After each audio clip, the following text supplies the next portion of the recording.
Welcome to the Kill Count, where we tally up the victims in all our favorite horror movies. I'm James A. Janice, and today we're looking at Aliens vs. Predator Requiem, released in 2007, 3 years after the first AVP. Although it takes place immediately after the first movie, Requiem is a very different film in a number of ways. Most significantly, it moves the story from the desolate Antarctica to a town in Middle America, just teeming with potential victims to die in this interstellar interspecies rivalry. And that's the other big difference. While the first AVP was disappointingly tame when it came to kills, Requiem ups the gore and violence by a factor of 10, especially when it comes to the unrated version, which once again I'll be using for this kill count because I just don't think these movies need full-on cut comparisons. Not like you could even see the differences if I showed them to you. It's great that the kills are a lot better than Alien vs. Predator, but it's tough to enjoy them when you can't see what the fuck is going on. This movie's dark as shit! That might have been a way to get all these gory kills past the censors. Let's find out how many they were trying to hide and get to them.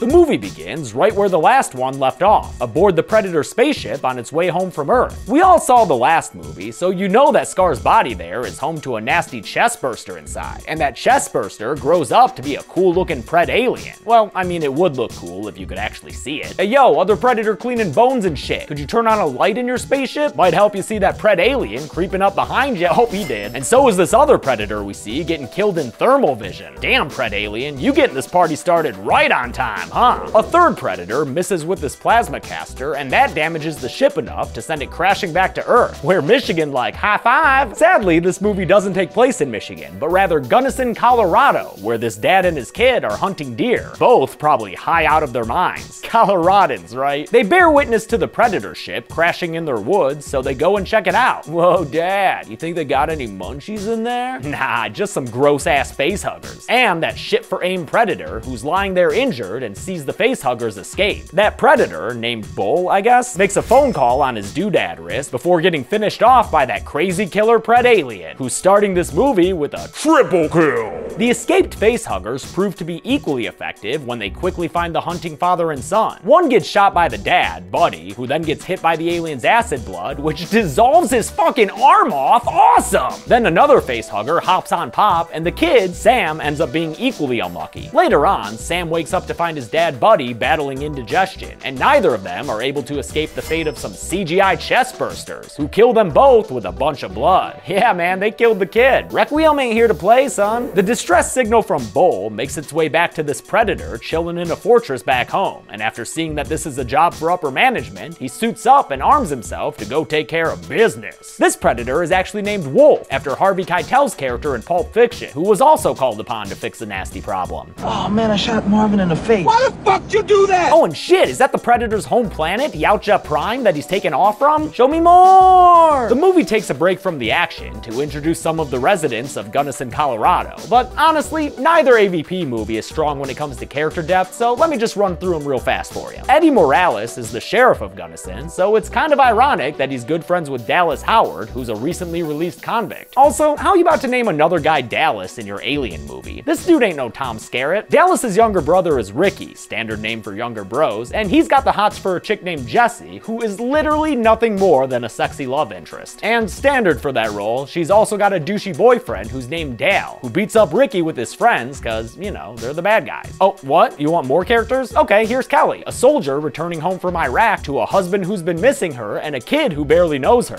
I want Dad to read it. Dad's been reading to you for the past 2 years, kid, and he can't even do funny voices like I can. The Predalien and his pals infiltrate this town's sewer system, and once inside, attack a pair of vagrants living there. One of them, a dude named Harry. I wish this shit wasn't so dark so you could see the awesome practical effects here, once again done by ADI. For the face huggers, they used both animatronics and puppets to really great effect. Let us see your strong points, AVPR. Anyway, the vagrants fall victim to face huggers to beget more xenomorphs, while a lady down there is accosted for an all-new procedure at the hands of the Predalien, who, you know, still kinda hard to see there. Wolf gets dropped off on Earth by a spaceship that you know had its brake lights in working order, and after paying homage to the OG Preddy film by coming out the water all sparkly and shit, he finds his murdered brethren aboard the crashed ship. ship. Removing Bull's helmet, he's able to watch a play-by-play recap and see what he's up against. And he ain't too happy about that abomination he's gonna have to hunt. After gearing up with even more weapons, including a dope-ass plasmacaster, he heads out, making sure to destroy the ship behind him. Whoa, what happened to that thing? Did that just disappear? There's a search party going on in the woods for Buddy and Sam, and we see Wolf watching it and learning human words.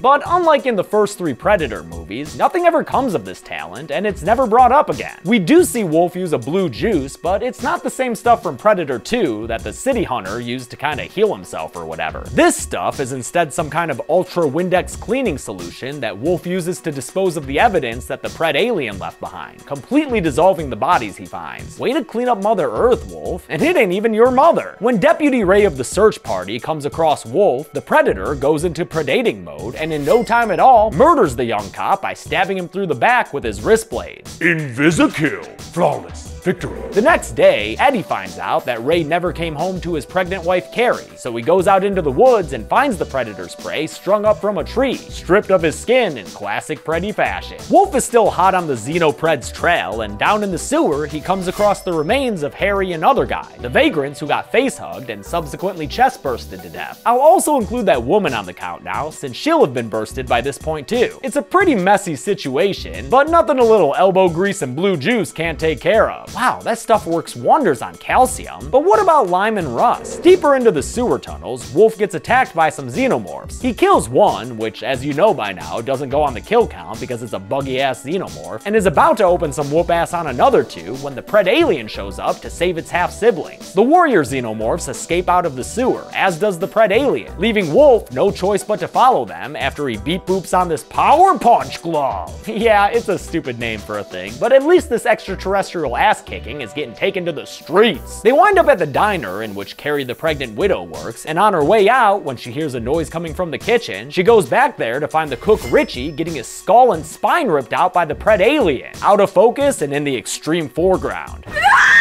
Right, Carrie? I wish we got a better view of it too. A warrior xenomorph arrives, and after blatantly ripping off the iconic shot from Alien 3, do you really think you earned that one, Requiem? It leaves Carrie, who smells like baby, to the PREDALIEN leader. Cut away! Meanwhile, in this movie's boring human melodrama, Jessie told Ricky that she dumped Dale earlier that day, so now they're sneaking into the high school swimming pool where Jessie can just, like, completely fulfill her character's role of being a hot girl to chase after. Fucking seriously, did the camera need to hold on those shots for that long? Or even at all? Dale shows up randomly with his beat-em-up buds, and Ricky knocks them all into the pool for a splishy-splashy romp around. Wolf chases a xenomorph to a power station, where it comes across a worker named Nate and plays another of the alien's greatest hits, the headbite, this time through a hard hat. Time to up those standards, Osha. Wolf catches up to the xenomorph and shoots at it with his plasmacaster, but he only manages to hit the surrounding power station and cause a giant blackout to go across this entire little mountain town. The blackout puts the Teen Boy Splash around on pause, and a xenomorph randomly hops into the pool to swim over to the boys like it's in Resurrection. Oh, and this is why Dale always had 2 dudes with him, for extra kills. The first of his bros, Mark, doesn't even make it out of the pool. He instead gets head bitten through the back of the head in a kill that would be cool if it wasn't so goddamn dark. Pump up the game, movie! After the important characters escape the school through a window, the other toady, Nick, gets caught by the Xeno and pulled back into the building for an off-screen but still bloody kill. Later, the xenomorph takes his body and, I guess starts to eat it, right? Is that eating? But mealtime is cut short after Wolf shows up and spears the alien in the head, continuing his cleanup mission with a swimming pool full of blue juice soup. Damn, a little goes a long way with that stuff. The next xenomorph sighting comes from Molly, daughter of that soldier lady Kelly, who sees one through her window. It's alive, like me. Her parents think she's just making stuff up at first, but they become believers pretty quickly. See? No monster. Oh, damn! Yep, that's a wrap on Kelly's husband Tim, who gets murdered by that xenomorph as his wife and daughter flee. Honestly, they didn't need to run away. It's not like they would have been able to see anything anyway. It's not bright enough. What the The aliens score another kill for the count after Darcy, widow of Buddy the one-armed hunter man, comes to the town diner and finds Carrie dead in the kitchen. Looks like she's having triplets! So yeah, that's the PREDALIEN's whole deal. It can create multiple xenomorphs at once through this one trick it doesn't want predators to know about: belly bursting. Sheriff Eddie and his ex-convict pal Dallas are checking out this tragic CGI fire at the power station when Ricky, Jesse, and Dale show up and tell them what they saw. Meanwhile, Kelly and Molly have run all the way from their house to this random cemetery, where a construction worker named Carl is also hiding, armed with a gun after having discovered his co-worker Nate's corpse. Wolf, who's tending to his wounds in a nearby tree, doesn't like the way Carl is waving that gun around all loosey-goosey, so he sets his laser sight on the dude's head and shoots it straight the fuck off with his PLASMACASTER. Aw man, Wolf, you shot Carl in the face. Did you mean to, or did you hit a bump or something? Kelly and Molly run away again, and even though Wolf sees them, fuck it, I guess. Between the blackout and the, killer aliens running around, there's a huge traffic jam preventing our heroes from getting out of town. Frightened widow Darcy stumbles into the gridlock and tells Sheriff Eddie about Carrie's triple belly burst, so Dallas says they can't wait for the National Guard to show up and that they've got to defend themselves. They head to a sporting goods store and start taking all the guns, but I'm pretty sure you can't eminent domain firearms like that, Sheriff. And turns out they didn't even need to wait that long because the National Guard is already here. And oh fuck man, this is gonna be a whole lot of kills for me to count, isn't it? Let's see, I count 6 confirmed kills here, either seen or heard and inferred, including one that's a blatant ripoff of the Lost World long grass kills. Although there are other dudes there, shooting against the xenomorphs as they make their funny elephant noises, I won't put them on the count just based on conjecture, especially since they start yelling to fall back. Who knows, maybe they escaped, unlikely as that may be. Hungry to make some more triplets, the PREDALIEN heads to a hospital and, I guess, follows the directory to the maternity ward, where it quickly murders a nurse there by grabbing her by the neck and stabbing her with its tail. Yep, that'll do it. It finds a random pregnant lady, and we see in full detail how it operates when it slips the expecting mother the tongue. Aw man, the kids in grade school were right. You can get pregnant from French kissing. At the gun store, the main characters find a couple of future meatbags who admit that they're stoned. What are you guys, stoned?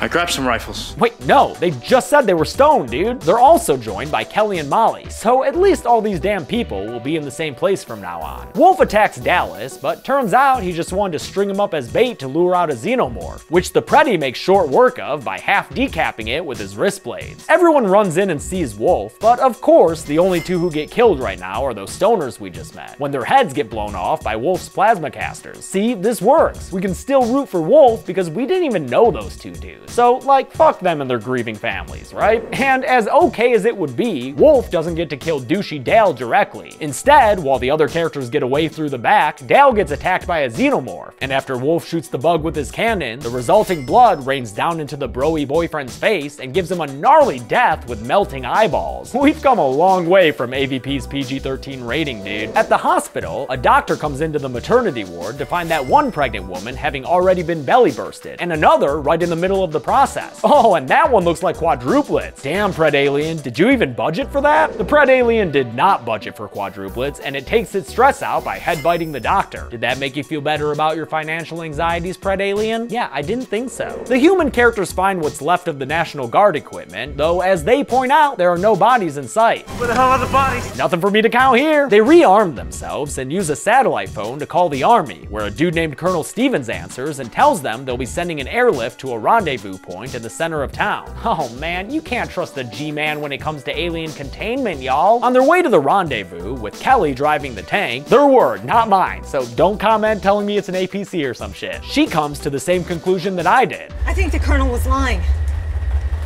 That's crazy. The government doesn't lie to people. Oh, sweet Darcy. Remember the main? Correctly assuming that the government will be trying to contain this mess, Kelly wants to head to the hospital so they can escape on their own in a helicopter. But Sheriff Eddie still has faith in law and the Colonel's orders. A truck pulls up with other townies headed to the rendezvous, and our heroes break off into two groups. Darcy the Trustworthy joins Sheriff Eddie on the truck going to the center of town, while the other main characters head to the hospital along with this rando named Drew. I'm going in the tank. Maybe he's hoping the tank is going Somewhere Always Sunny. The tank gets to the hospital, and inside, the group finds a bunch of bodies that I had to freeze frame and count. There are 5 that I see here, and yeah, they might just be cadavers or whatever, but I can't really tell what's going on, so I figured I might as well err on the side of overcounting rather than undercounting. Might get me yelled at a little less in the comments. Actually, you know what? This movie's exposure is bullshit. I'm sick of not being able to see what's happening. From now on, I'm throwing a filter over any footage where it's simply too dark to see. There, that's better. They head into the stairwell, where it looks like the PREDALIEN is building a new hive. Gotta expand that creep somehow. On their way up to the roof, a xenomorph attacks that Drew guy so he can fulfill his red shirt destiny and get added to the count. Pretty predictable, but at least we get more of that elephant noise when they shoot the alien.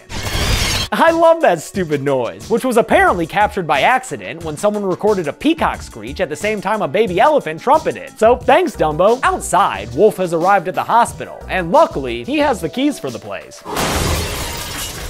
He ends up fighting the PREDALIEN for a little bit, and then a bunch of xenomorphs, who he kills in a variety of ways. First, he plasmacasts a head off, then he dissolves one with his bottle of blue juice, and finally, he uses a freaking shuriken to get himself a twofer. That shuriken attack actually gets him an accidental human kill too, when it flies into Jessie, who was running ahead of the rest of the group. Wow, her character only existed to be leered at and get killed. But hey, at least she went out with a pretty gruesome death, being totally cut in half. A xenomorph knocks Wolf into an elevator shaft, robbing Ricky of the revenge kill he wanted for Jessie. After he finds Wolf's cool-ass caster gun, the PREDALIEN shows up out of nowhere to impale him through the back with its tail. But then Dallas shoots at the Hybrid XT and it runs away from them. Psh, you're 200% badass and you're running away from these punks? What gives? The humans make it to the roof where the helicopter is waiting for them, and since Dallas is rocking that Predator pistol, he decides to hold off the swarming xenomorphs while telling the others to, you guessed it, Get to the chopper! You know he had to do it to him. Also, with all these damn bugs getting killed, I am once again glad that I don't have to include them on the kill count. Good rule past me. Cause these Xenos are getting killed left and right. Not only by Dallas with that alien handgun, but also by Ricky with a human handgun as he waits in the chopper for his brother. Then Wolf shows up to the party too, and he has a new party trick to show us. Peep this Castlevania whip that he uses to cut a xenomorph in 2 with. Fuck yeah, dude. Dallas makes it to the helicopter and the 4 surviving humans fly away, leaving Wolf and the PREDALIEN to settle their score on the hospital rooftop. Now's a good time to commend the work of Ian White, who plays Wolf the Predator, and Thomas Woodruff Jr., who plays the PREDALIEN. They give both these alien species so much character without any dialogue. It's all through their masterful movement, which is not easy in those big-ass suits they're wearing. Like I mentioned last kill count, Thomas Woodruff Jr. has played various xenomorphs since Alien 3, and Ian White not only played the Predators in both AVP movies, but also various characters from Game of Thrones, including some White Walkers, the Giant 1-1 in seasons 5 and 6, and for a few episodes in season 2, the mountain that rides himself, Gregor freaking Clegane. The Predator and the PREDALIEN take turns beating on each other in a short little skirmish, but then Wolf gets serious and takes off his mask so the two of them can square up and launch into an all-out Preddy fight! Props to Jeff Haberstad, the second unit director who filmed this fight, because it's pretty damn fun. Highlights include Wolf ripping out the PREDALIEN's seed planting tongue, Wolf uppercutting his opponent with his wrist blades, and the PREDALIEN stabbing Wolf through the back with its tail. Unfortunately, this kick-ass fight isn't gonna really matter in a second, cause, well, remember all those people gathering in the middle of town for that evac the army told them was coming? Let's just say I had to do a lot of frame-by-framing on these overhead shots of them holding off bugs. Because, get this, dude, as Colonel Stevens watches on a monitor, a jet flies overhead. And yeah, they're actually fucking doing it, man. They actually drop a freaking nuke on Gunnison, Colorado. In the last shot of the town before it goes up, I can count 40 people standing there. So let's add 42 to the count right now. We've got 38 nameless townsfolk, whose genders I'm not even gonna try to surmise, Sheriff Eddie Morales, Darcy, the patriotic hunting widow, Wolf, the badass predator, and yes, the PREDALIEN, who production nicknamed Chet for some reason. I'll count Chet because the PREDALIEN is pretty unique, if not altogether humanoid. And yes, that means that I probably should have counted the hybrid newborn back in Resurrection. I'm sorry I didn't. But back to this movie, can you believe they freaking nuked this town? Like mushroom cloud and everything, man. That is super fucked up. The survivors in the helicopter got out just in the nick of time, because even though the blast catches up to them, they're able to survive their apparent helicopter crash, only to get surrounded by a bunch of army dudes in camouflage who come out of the woods. You bastards killed the entire town. Just following orders. Oh, maybe find a different way to word that argument. The army dudes promised the survivors that a medevac is coming. Yeah, stop me if you've heard this one before. And the movie ends with Colonel Stevens presenting the plasma pistol to a woman revealed to be Ms. Yutani. Dun dun dun. Time to get corporate merging, motherfuckers! We just watched a whole friggin' town get nuked, so I'm sure you're curious about the numbers. Let's get to them. What's that jet? What's that jet doing? Why is it coming towards us like that? What's that jet? Oh, it's just a Blue Angel show. Oh, cool. I'm gonna go watch this. Nice. I counted 78 kills in AVPR, the final 42 all going together in a frickin' mushroom cloud. Between that and those cadavers, we had a whopping 42 human victims of unknown gender. Of the known kills, 23 were human males, 8 were human females, 4 were predators, and the last was the PREDALIEN. Wow, what a pie chart, a 5-part pie chart. With the unrated version's runtime of 101 minutes, we had a kill on average every 1.29 minutes. Again, mostly thanks to that nuke. I'll give the golden chainsaw for coolest kill to Jesse. I hate the way this character is written, but you gotta admit, that's a cool fucking kill. Honorable mention to Dale's melty face though. That was sick. Dull machete for lamest kill can go to those bodies they found in the hospital. I don't like giving this award to kills like this, but honestly, most of the deaths in this movie were pretty dope. And that's it. Aliens vs. Predator Requiem came out in 2007, and although it was a financial success, it is the latest AVP movie to date. Maybe we'll see another one now that both these franchises are active again. But until we do, I'm James A. Janice. This has been the Kill Count. Thanks a lot for watching this Kill Count. I want to thank a couple of patrons like Connor Fauski, Mark Towner, Paul Ruiz, and Beardman9001. All right, AVP movies out of the way. Hope you enjoyed them as much as you requested them, because you requested them a lot. I'm not jumping into the Alien prequels or the Predator immediately, but they're coming soon. Let me have a couple episodes where I do fun movies first. Thanks everyone, be good people.